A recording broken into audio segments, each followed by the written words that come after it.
Kahit gaano pa kadami ang pera mo sa mundo, kung minamaliit mo ang kapwa mo, wala ka pa ring kwentang tao. Maraming mayaman sa pera pero mahirap sa ugali.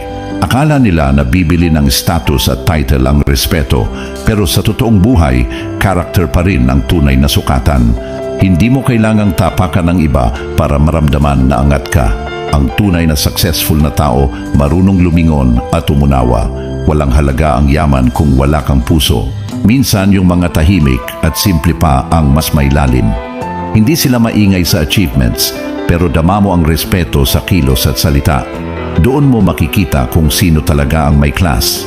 Ang respeto ay libre, pero hindi lahat kayang ibigay. Hindi ito nakabase sa itsura, trabaho o estado sa buhay. Pantay-pantay lang tayo sa pagiging tao. Sa huli, hindi pera ang maaalala ng mga tao tungkol sa'yo, kundi kung paano mo sila trinato nung wala kang kailangang patunayan. Doon nasusukat ang tunay na yaman.